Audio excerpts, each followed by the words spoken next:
دوستو پچھلی ویڈیو میں ہم نے سنا تھا کہ ریاض بابا نے ابدال کی تعلیم مکمل کر دی تھی۔ اس کے بعد ابدال بابا کہتے ہیں تقریباً 60-70 شہر اس دوران میں نے گھومے۔ ادھر دنیاوی پڑھائی بھی جاری تھی، مختلف استاد، مختلف لوگ، کبھی مجذوب، کبھی سمجھدار، کبھی مولوی۔ اپنے ملک کی کون سی جگہ ہے جہاں مجھے بھیجا نہیں گیا؟ ادھر شاہ جی کا آرڈر ہوا کہ پبلک سروس کمیشن کا امتحان دو۔ امتحان دیا اور ایک کالج میں بحیثیت لیکچرار پوسٹنگ ہو گئی۔ ابھی پڑھائی جاری رکھنے کا کہا گیا۔ خواب والے بزرگ کبھی کبھی آتے تھے، ان سے تعلق ختم نہیں ہوا تھا۔ اب شاہ جی نے شادی کا حکم دیا۔ گھر والوں سے بات کی، گھر والوں نے کہا شاہ جی جہاں کہیں گے وہی شادی ہوگی۔ شادی ہو گئی، نوکری ہو گئی، گاڑی مل گئی۔ شاہ جی نے کہا ہمارا کام ختم ہوا۔ شاہ جی اب کچھ بیمار رہنے لگے تھے۔ شاہ جی نے آخر وقت میں داڑھی بھی رکھ لی تھی۔ وہ تمام لوازمات جو کسی اللہ والے کے لیے ظاہری طور پر ضروری ہوتے ہیں وہ سب شاہ جی میں دکھائی دیتے تھے۔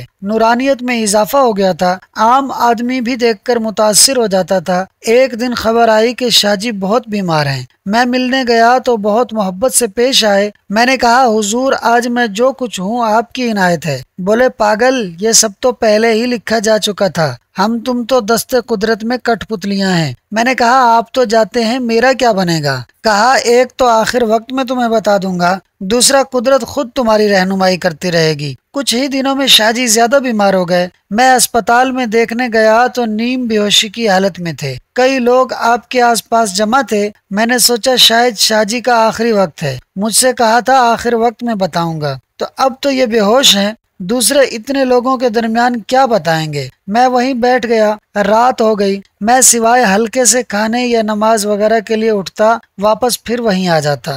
رات گزر گئی، دوسرا دن آ گیا۔ لوگ کم ہونے کا نام ہی نہیں لے رہے تھے کہ پتہ چلا کہ اسپتال کے باہر روڈ پر کوئی دھماکہ ہوا ہے۔ سب لوگ اٹھ کر دیکھنے چلے گئے۔ بس یہ آدھا گھنٹہ تھا۔ اس آدھے گھنٹے میں ایک صاحب شاہ جی سے ملنے آئے۔ شاہ جی نے آنکھیں کھولی اور کہا عبداللہ۔ میں نے کہا جی حضور۔ فرمایا ہاتھ دو۔ میں نے ہاتھ دیا، ان بزرگ کے ہاتھ میں ہاتھ پکڑایا، کلمہ پڑھا، روشنی چمکی اور شاہ جی اپنے مالک حقیقی سے ملنے چلے گئے۔ تھوڑی دیر میں شور مچ گیا کہ شاہ جی کا وصال ہو گیا، لیکن شاہ جی وصال سے پہلے مجھے میاں صاحب کے حوالے کر گئے۔ میاں صاحب انڈین وضاقتہ کے آدمی تھے، کرتا پجامہ اور 2 پلی ٹوپی، پیر میں سادہ چپل، یہ ان کا حلیہ تھا۔ اس سے پہلے کبھی انہیں دیکھا نہیں تھا۔ شاہ جی کی نماز جنازہ تک ان کے ساتھ تھے، پھر وہ چلے گئے۔ ایک روز اچانک آئے، اور کیسے آئے؟ بس دروازہ کھٹکھٹایا، میں کالج سے آ کر بیٹھا ہی تھا، دروازہ کھولا تو میاں صاحب کہنے لگے زیادہ وقت نہیں ہے، ہجرت کی تیاری کرو۔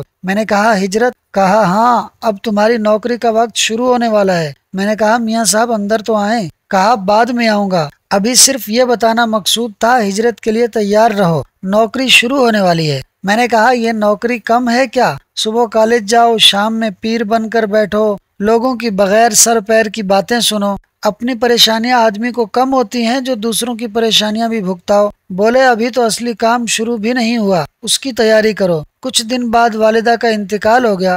گھر کے حالات ایسے ہوئے کہ گھر چھوڑنا پڑا۔ تھوڑی سی پریشانی تو آئی مگر بعد میں سب ٹھیک ہو گیا۔ ہجرت مکمل ہو گئی۔ اب حکم ملا تقریر شروع کرو۔ پوچھا کیسے؟ کہا بس بولنا شروع کر دو، باقی ہماری ذمہ داری۔ ساتھ ہی حکم ہوا لوگوں کی خدمت خالی دعا تعویذ اور دم درود سے نہیں بلکہ سماجی طور پر بھی کرو۔ دیکھو کچھ لوگ بے گناہ پکڑے جانے والے ہیں، تمہیں ان کو چھڑانے کی ڈیوٹی لگی ہے۔ میں نے کہا یہ کیسے ہوگا؟ نہ میں پولیس کے کسی افسر کو جانتا ہوں، نہ کبھی میں پولیس تھانے گیا۔ کہا گیا بس سب خود بخود ہی ہو جائے گا۔ کچھ دنوں بعد کچھ ڈاکو پکڑے گئے، ان کا کبھی میرے پاس عام آدمی کی حیثیت سے آنا جانا رہا ہوگا، تعویذ لینے یا دعا کرانے۔ پولیس نے انہیں پکڑا تو تفتیش کرتے کرتے میرے گھر تک آ گئی اور مجھے بھی پکڑ کر لے گئی۔ میں نے دل ہی دل میں شاہ جی اور میاں صاحب کو کہا کہ یہ کیا مصیبت آ گئی، عزت والا بنا کر لوگوں میں عزت دے کر تھانے پہنچا دیا۔ خیر جب تھانے پہنچا تو افیسر بڑی رعونت سے ملا، بولا میں کسی پیر فقیر کو نہیں مانتا، یہ تمہارے پاس کیوں آتے تھے؟ میں نے کہا میرے پاس اس لیے آتے تھے کہ میں اپنے بزرگوں کے حکم سے لوگوں کی مدد کرنے کے لیے بیٹھا ہوں، ان کو دعائیں بتاتا ہوں، خدا کی بارگاہ میں مناجات کا طریقہ سکھاتا ہوں وغیرہ وغیرہ۔ وہ بولا اب تمہاری مدد کون کرے گا؟ ہم ان سے معاونت کے الزام میں تم کو بھی بند کر دیں گے۔ میں نے کہا جیسی تمہاری مرضی۔ اسی وقت نگاہوں کے سامنے ایک دھماکہ سا ہوا اور دکھائی دیا کہ اس پولیس آفیسر کے بچے کا نام فلاں ہے اور وہ گھر پر بیمار ہے۔ میں نے کہا آدمی دوسروں کی بات کرتا ہے، اپنا اسے کچھ پتا نہیں ہوتا۔ بولا کیا مطلب؟ میں نے کہا تم مجھے بند کرنے کی بات چھوڑو، پہلے اپنا گھر دیکھو، تمہارا بچہ گھر پر بیمار ہے، اس کی فکر کرو۔ بولا تم کیا جانو میرے بچے کو، یہ ادھر ادھر کی مت ہانکو، میں تمہیں بند کر دوں گا۔ اتنے میں ٹیلی فون کی گھنٹی بجی۔ اس نے ٹیلی فون پر کسی سے بات کی اور فوراً وہ کاغذ جو ٹیبل پر رکھا تھا اور مجھ سے معلوم کردہ معلومات اس پر درج تھیں اسے اٹھایا اور اس کے ٹکڑے ٹکڑے کیے اور ڈسٹ بن میں ڈال کر میرے پیر پکڑ لیے۔